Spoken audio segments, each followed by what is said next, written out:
राजकुमार रंजन जी, सवाल यह है कि मामला अब धमकी, यानी कि अगर मैं कांग्रेस की प्रवक्ता की बात मानूं तो धमकी नहीं, चेतावनी, कि हम देख लेंगे इसको, वो चेतावनी कह रही है।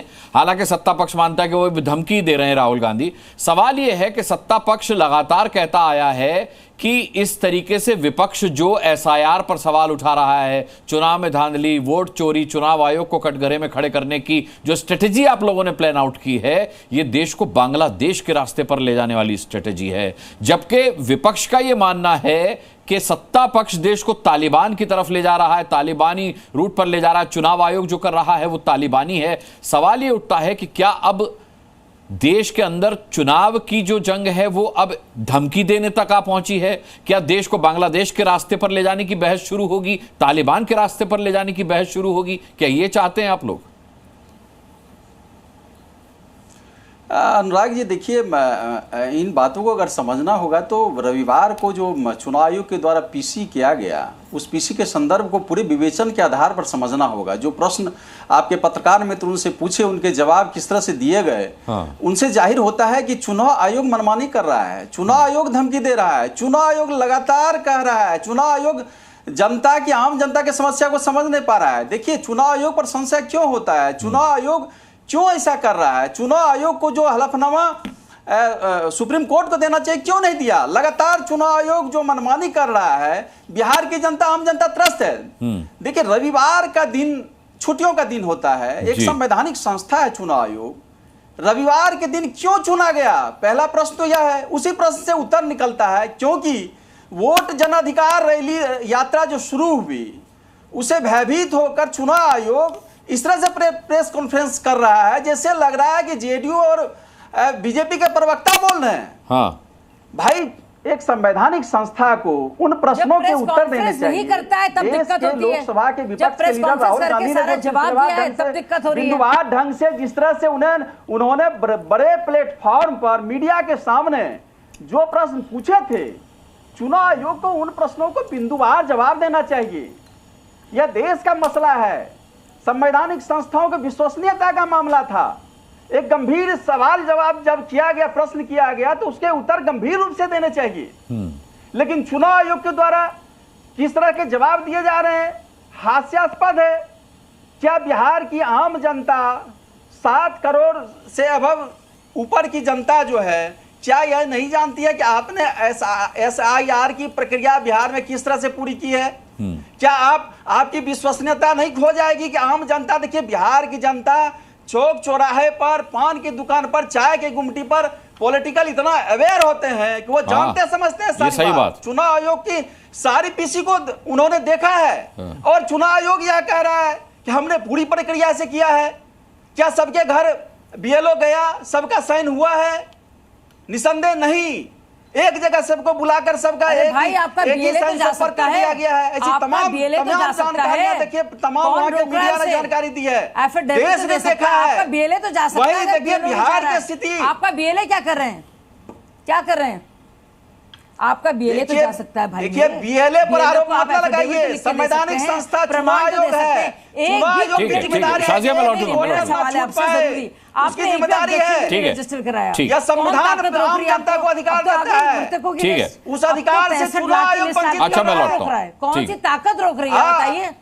देखिए अनुराग जी, सुप्रीम कोर्ट में हमने, ये झूठ है, इससे आपकी हिम्मत नहीं है। राघोपुर में ये झूठ बोलते हैं, आपकी हिम्मत नहीं है रिकॉर्ड पर लिखने की, रिकॉर्ड पर लिखने की हिम्मत नहीं है। आपके बीएलए जानते हैं क्या हार रहे हैं, आप जानते हैं हार रहे हैं, इसीलिए। देखिए वाजपेयी साहब, आप बिहार से ही आते हैं, बिहार की राजनीति पे पैनी नजर आपकी रहती है। सवाल यह है कि आपके साथी रहे राजकुमार रंजन साहब जो हैं, वो लगातार बिहार की जनता की समझदारी का हवाला देते हुए कह रहे हैं कि बिहार की जनता पॉलिटिकली बहुत जागरूक है। और मैं खुद बिहार में काफी समय इलेक्शन कवर करने के लिए रहा हूं, मैं जानता हूं कि वो सही कह रहे हैं। सवाल यह है कि आपको किस तरीके का रिएक्शन मिल रहा है एसआईआर को लेकर के, या ये जो वोट चोरी का मामला है इसे लेकर के? अनबायस्ड होकर बताइएगा सर, किस तरीके का रिएक्शन मिल रहा है बिहार की जनता से? देखिए, बिहार की जनता समझ रही है कि राहुल गांधी जो यात्रा निकाल रहे हैं या बाकी लोग इनके साथ मिलकर जो यात्रा निकाल रहे हैं वो एक राजनीतिक स्टंट कर रहे हैं। हाँ। देखिए, मुद्दे इनके पास है नहीं, ये बीजेपी से नहीं लड़ रहे हैं, ये हमसे नहीं लड़ रहे हैं, ये जनता दल यू से नहीं लड़ रहे हैं, ये लड़ रहे हैं अब इलेक्शन कमीशन से। पूछो जरा इनसे, पॉलिटिकल पार्टी जो है वो पॉलिटिकल पार्टी से लड़ेगी कि आप रेफरी पे ही अटैक करना शुरू कर देंगे? संवैधानिक संस्थाओं पर अटैक करना सर्वथा लोकतंत्र में गलत होता है। ये लोकतंत्र की मर्यादा नहीं, लेकिन प्रक्रिया पर सवाल उठाए जा सकते हैं। ये लोकतांत्रिक देश है। ए.के. वाजपेयी साहब, सवाल ये उठाया गया कि बिहार, आधा बिहार इस वक्त बाढ़ की चपेट में है, लोग पलायन कर चुके हैं। ऐसे में अगर आप एसआईआर की प्रक्रिया करते हैं तो कितनी पारदर्शिता रहेगी उसमें? देखिए अनुराग जी, 1950 से इलेक्शन कमीशन ऑफ इंडिया लगातार चुनाव कराता आ रहा है और सक्सेसफुली कराता आ रहा है। हाँ। हमने वो दौर भी देखा है जब बूथ कैप्चरिंग हुआ करती थी, हम भूले नहीं है वो दौर, और हम काउंटर माइंड कराते थे इलेक्शन कमीशन आके। ये काउंटर माइंड कोई इलेक्शन कराया इन्होंने? कोई शिकायत इन्होंने इलेक्शन के दौरान दर्ज की? कोई इलेक्शन पिटीशन इन्होंने फाइल की आज तक हाई कोर्ट में? देखिए रूल बुक के हिसाब से होता है। इलेक्शन कमीशन ऑफ इंडिया संवैधानिक संस्था जो है एक एक इंच रूल बुक से चलेगी। फॉर्म 6 काय के लिए, नाम डिलीट कराने के लिए, फॉर्म 7 काय के लिए, नाम ऐड कराने के लिए, फॉर्म 8 काय के लिए, रूल 23 काय के लिए, हर चीज लिखी हुई है। और इसीलिए सुप्रीम कोर्ट ने कह दिया कि एसआईआर की प्रक्रिया सही है। आधार कार्ड का जहां तक सवाल था, वो उन्होंने कहा कि 65 लाख जो ग्रीवेंस जिसको है उसको आप आधार भी चेक करिए। अभी इंटरम ऑर्डर है आधार कार्ड के मामले में, सुप्रीम कोर्ट के 9 जजों का फैसला है पुत्तु स्वामी के केस में। राइट टू प्राइवेसी इन्वॉल्व है उस केस में। बैंक मैंडेटरी कर रहा था आधार कार्ड को, तो 9 जजेस ने कहा ये नहीं हो सकता। तो 9 जजेस से ज्यादा जो है 2 जजेस फैसला नहीं करेंगे। और ये बुलावना चाहते हैं, जनता को गुमराह करना चाहते हैं। लगातार 90 चुनाव हार चुके हैं ये, अब इनके पास बचा नहीं है तो रेफरी पे अटैक कर लो। तो ये जनता देख रही है, देश की जनता, बिहार की जनता, और बिहार की जनता वाकई जागरूक है। बिहार में राजकुमार जी में बिहार की जनता से सरोकार है कि नहीं है? सुनिए एक सेकेंड, अब इनके पास ना रोटी की चिंता, रोटी, बिहार की जनता के, आम जनता के समस्या से कुछ सरोकार बचा है कि नहीं बचा है? कोई मुद्दा इस तरह की बात करने के बिहार के पृष्ठभूमि को वाजपेयी जी जानते ही नहीं है, आप तो समझते ही नहीं है। आज जबकि बिहार का 73% भूभाग जलमग्न है, ऐसे समय में अचानक से आपने इलेक्शन के 2 महीना पहले आपने एसआईआर की प्रक्रिया शुरू कर दी। कौन सी मंशा है आपकी? कौन सा षड्यंत्र है? कौन सी ऐसी संकट आ पड़ी थी कि आपको चुनाव के ठीक 2 महीना पहले करना पड़ा? जबकि आप देखिए व्यवहारिक में, ठीक है, अब जवाब ले लीजिए वाजपेयी जी का। अरुणाचल प्रदेश में जब चुनाव की प्रक्रिया 2005 एक सवाल एक जवाब, ठीक है ठीक है, जवाब दे रहे हैं। ए.के. वाजपेयी जवाब दीजिए। समय था चुनाव प्रक्रिया शुरू हुई थी, वो रोक दिया गया था एसआईआर की प्रक्रिया को। सुनो जवाब सुनो, बाद में कराया गया था। अब जवाब सुन लीजिए। वही प्रादेशिकता बिहार में क्यों नहीं स्थापित की जा रही है? अच्छा अब जवाब सुन लीजिए। तो सुनो माय डियर, जवाब तो सुनो। ये देखिए, वाजपेयी जी से पूछना चाहिए कि बिहार के अगर है वो, तो बिहार के आम जनता से, बिहार के गरीब, अच्छा ठीक है, मैं पूछ तो रहा हूँ, आप भी पूछ रहे हैं और वाजपेयी साहब जवाब देने को तैयार हैं। अब सुनना तो पड़ेगा ना। ठीक है, सुन लीजिए। ठीक है राजकुमार रंजन जी, अब मैं आता हूँ। ठीक हो गया। ए.के. वाजपेयी साहब देखिए, चीफ इलेक्शन कमीशन और दोनों election commission, full election commission ने यह बताया कि एसआईआर कब कब हो सकती है। अप्रैल के महीने में होगी, जुलाई के महीने में होगी, या नवंबर के महीने में होगी। ये उन्होंने प्रेस कॉन्फ्रेंस में कहा सारी चीजें। तो ये नवंबर में हो नहीं सकती थी, अप्रैल में हुई नहीं, तो जुलाई में इसलिए की गई। ये देखिए, ये तो हर साल भी होती है, लेकिन ये स्पेशल है। क्या घुसपैठियों को अधिकार होना चाहिए?